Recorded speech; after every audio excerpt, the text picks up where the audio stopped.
Hello बच्चों, let us read the question. Question कह रहा है which of the following graphs collectively represent the variation of beta equals to minus dv by dp upon v, with p is for ideal gas at constant temperature. So before solving this question, let us first understand the key concept of this question. Key concept. The key concept of this question is based on Boyle's law. Boyle's law. अब Boyle's law क्या कहता है? Boyle's law कहता है that at constant temperature we know that PV equals to क्या होता है nRT and at constant temperature PV will be equals to constant.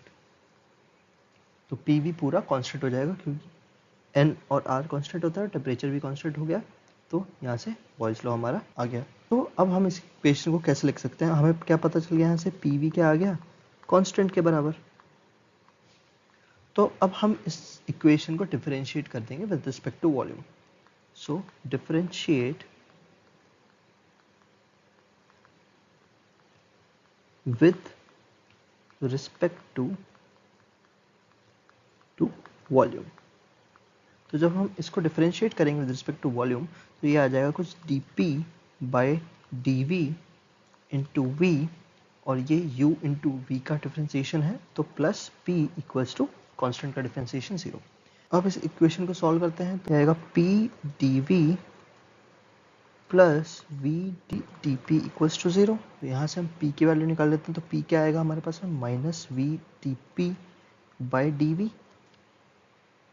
अब हम ये इक्वेशन देख सकते हैं, ये जो p है ये टोटली इनवर्स है बीटा का, और बीटा हमें क्या पता है minus dv by dp by v, ये पूरा रेसिप्रोकल है. तो इसको हम ऐसे लिख सकते हैं 1 upon p equals minus dv by dp upon v. So 1 upon p क्या हो गया? बीटा के बराबर हो गया. तो यहाँ से हमें क्या पता चला that beta is inversely proportional to 1 upon p, और p और बीटा के बीच में ग्राफ हमें बोला है, तो beta inversely proportional to 1 upon p हो गया. तो ये जो ग्राफ बनेगा वो बनेगा एक्सपोनेंशियल डिके का graph. Graph will be exponential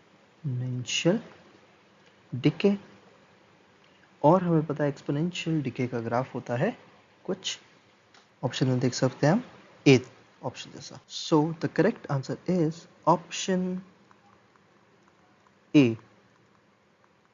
Hope you understood it well. Best of luck.